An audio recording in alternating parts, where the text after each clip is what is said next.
was one of eight communities awarded the honour as part of the late Queen's Platinum Jubilee celebrations. And at the weekend, the present and future of the monarchy was captured on camera as two generations of the King and Queen Consort posed together in a new portrait taken at Buckingham Palace on the 19th of December. There are, of course, two notable absentees from the exclusive snap, with no room for the Duke and Duchess of Sussex. Tensions between the firm and Harry and Meghan remain fraught, and a sensational new biography from royal expert Angela Levin has added a fresh layer of intrigue. In her latest book, titled Camilla, Duchess of Cornwall, From Outcast to Future Queen Consort, Angela traces Camilla's rocky journey to be accepted by the royal family, of which she is now an integral and much-loved member. And in an illuminating section about the Sussexes, Angela reveals that Camilla tried to use her own experiences to warmly welcome and integrate Meghan into the firm, but shockingly, her generosity fell on deaf ears. Angela writes that Meghan seemed bored, was unresponsive and preferred to go her own way, with the result that the Queen Consort's advice landed on stony ground. And I'm delighted that Angela joins me in the studio now to discuss her very impressive new book. So, Angela, this was fascinating to me. It's almost as if it seems like Meghan, because we know she doesn't like Camilla now, and Harry doesn't really like Camilla. There's all of this talk that they're going to slag her off in their new book if it ever comes. But it almost feels like she had it in for Camilla from the start, based on your revelation. Absence, as they say, speaks volumes. A carefully composed royal portrait, taken in the hallowed halls of Buckingham Palace, curiously omits two notable figures, Harry and Meghan. Now, the official explanation might be that this was a working royal photograph, but we must ask, what message does this omission send? Is it a quiet declaration of detachment? Or, perhaps, an invitation declined? Whatever the case, the growing chasm between the Sussexes and the firm becomes ever more visible. Camilla's efforts to welcome Meghan into the fold were not merely perfunctory gestures.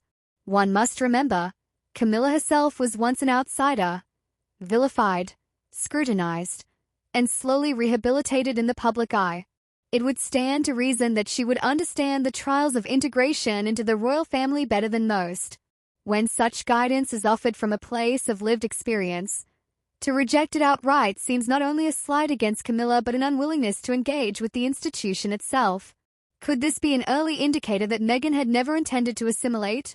Gratitude is an unspoken language within the aristocracy. Small nods of appreciation, handwritten notes, a mere expression of warmth can go a long way. Yes, well, I think I have something in common with Valentine Lowe at the same time, that he said that several people thought that she didn't want to settle down. She wanted to use it. And the more she was talked about nastily or unkindly, in her view, she had a sort of lot of evidence that she wasn't being successful there.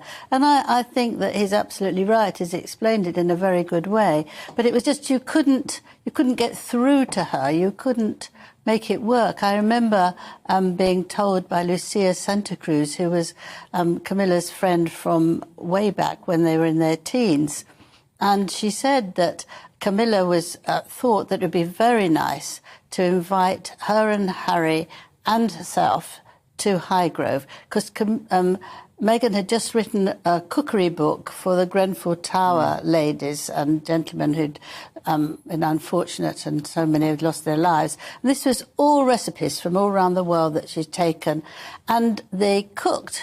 The meal was considered of everything came from the recipe book: the starter, the middle course, the main course.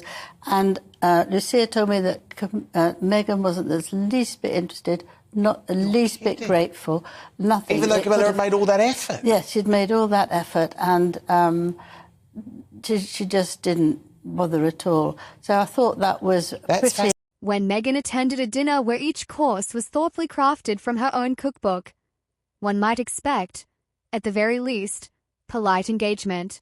But according to Levin's account, her demeanour was distant, disinterested. Some may argue that this is merely a personality trait, a preference for independence. Yet, within the context of a family that thrives on tradition and social nuance, Such a response is not just indifferent, it is disruptive. From staff resignations to reports of palace tensions, the thread that connects these moments is a persistent resistance to the rhythm of royal life. Could it be that Meghan found the structure stifling? Or was there a deeper, more deliberate attempt to challenge the very framework of the monarchy? If we consider other outsiders, from Diana to Fergie, there's a stark contrast in approach.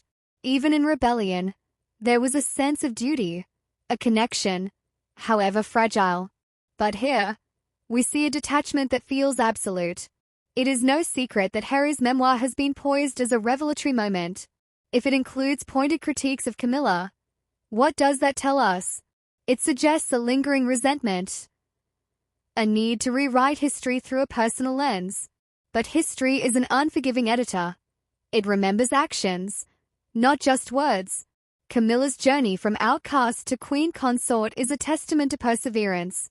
If Meghan and Harry seek to dismantle that narrative, they may find themselves fighting against the tide of public sentiment rather than shaping it.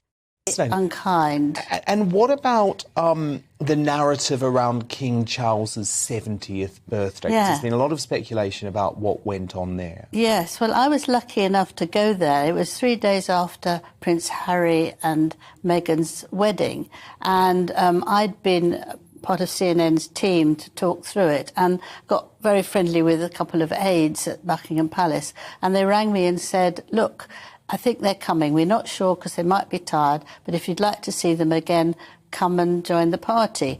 So there were 6,500 people there, and it was the first of many parties because it took place in May and the King's birthday's in November. But it was all to do with his patronages. And people were very charming, and Harry and Meghan came walking just behind Camilla and Charles, smiling, laughing. Camilla held Meghan's hand in a way that was very motherly, so she wouldn't feel nervous. Anyway, Harry had said beforehand that he wasn't going to stay long because he didn't want to take the limelight from his father, although he gave a marvellous speech, which was absolutely brilliant, and very kind, nice, generous. And they said they'd go, maybe they'd stay about half an hour, 40 minutes. And they said, whenever you want to come and go, it's fine. And then I was right closer than I am to you now. At the time they said they would go. There were lots of kisses and cuddles and thank yous and very, very nice. And off they went. But that's been used somehow. It's been stretched to be the beginning of the trouble of the palace. This discussion is not merely about personal disagreements. It is about legacy, perception, and the delicate balance between personal autonomy and institutional responsibility. The monarchy has survived wars, scandals, and shifting societal norms. Whether Meghan and Harry's divergence from it will leave a lasting impact or merely be a passing storm remains to be seen. What do you think? Is this a case of missed opportunity or a necessary separation? Camilla's path to acceptance was neither swift nor simple. She was, at one point, the most criticized woman in Britain, a villain in a tale of heartbreak. And yet, through time, restraint, and a steadfast commitment to her role, she transformed public perception. What does this tell us? It tells us that time does not only heal wounds, it reshapes narratives. Camilla played the long game. She did not demand understanding. She earned it. In contrast, Meghan's trajectory has been rapid, impassioned, and often polarizing. Unlike Camilla, who spent decades proving her place, Meghan sought immediate validation. And they claimed that they were thrown out. Well, there were no protection officers there dragging them out. Prince Charles, who was having a lovely time for his first birthday present of the birthday party for the year, wouldn't have made a fuss and done anything wrong. William wasn't there because he'd gone to Manchester because of the anniversary of the terrible event there when so many people were killed. It's absolute nonsense. I was standing right there. So why they've used that, they've twisted it somehow to being the beginning of the problem of what happened. Yes. Victims. Yes. And they're looking, I think you're right, they're looking for ways to be considered victims. And what is so fascinating is we just saw at the top of the item this photo that was released at the weekend, and that's very much being seen as a bit of a sign by the monarchy. Here's our future, Harry and Meghan. You could have been part of it, you're not. And so what do?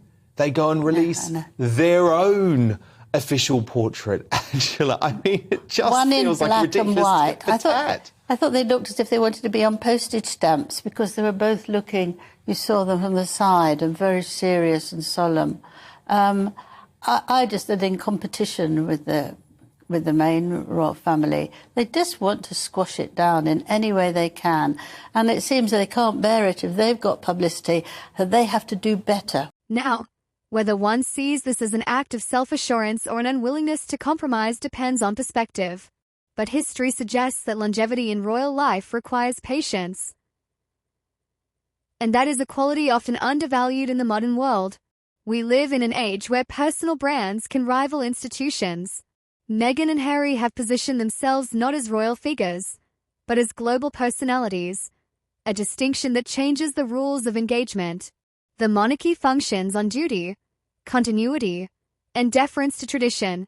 Celebrity, on the other hand, thrives on reinvention, on commanding the narrative rather than adhering to it. There is nothing inherently wrong with stepping away from duty to carve one's own path, but one cannot help but ask, was their departure an act of self-liberation, or was it a rejection of something they never fully understood? Meghan's indifference toward Camilla's guidance may be indicative of a broader reluctance to learn from the past, to engage with the nuances of royal life beyond the spectacle. And then, of course, there is Harry, the prince who once symbolized resilience, humor, and camaraderie, now finds himself at a crossroads. His upcoming memoir looms as a potential bombshell, a piece of historical revisionism from someone born into history itself. We must ask, what does Harry truly seek? Justice? Vindication? Or is he simply trying to make sense of a life that has, in many ways, been defined for him? If his book takes aim at Camilla, what will that achieve? For the public, she has largely been rehabilitated. Attacking her now may feel less like a revelation and more like an attempt to reopen old wounds that have already healed. History has a curious way of filtering significance. In time, we may look back on these years and see them as either a footnote or a turning point in the monarchy's long story. Harry and Meghan may believe they are shaping a new era, but history is seldom kind to those who seek to disrupt without offering a sustainable alternative. Camilla, once an outcast, now stands beside a king. Meghan, once heralded as the monarchy's fresh hope, now watches from a distance. It is not enough to break with tradition. One must offer something enduring in its place. And as we watch the next chapter unfold, we must ask, who will history remember more favorably? The one who stayed and adapted, or the one who left and redefined? We have examined a moment, a decision, and its ripples through time. But history is not written in singular moments. It is shaped by persistence, by evolution, by an ability to endure. What do you think? Will time soften the divide? Or has the fracture become irreparable? As the sun sets on another day in the ever-unfolding saga of the British monarchy, we are left with one undeniable truth. History is the final judge. It is neither sentimental nor impatient. It does not rush to conclusions, nor does it entertain fleeting controversies. Instead, it waits, it observes, it determines who, in the grand sweep of time, will be remembered with admiration and who will be noted as a cautionary tale. Camilla's story is one of endurance, vilified, sidelined, and yet steadfast. She now walks alongside the king, embodying a lesson the monarchy has long understood. Survival is about adaptation, not defiance. Meghan and Harry's story, on the other hand, remains incomplete. Will they, too, find a way to evolve within or alongside the institution? Or will their path lead them further into the realm of celebrity, where influence is fleeting and public favor is as fickle as the wind? Perhaps, In time, we will look back at this moment not as an ending, but as a beginning, a turning point from which lessons will be drawn, narratives will shift, and history will settle the score. Until then, we watch, we analyze, and we wait, as history does, for the full story to be told. Drop your comment. See you in the next video.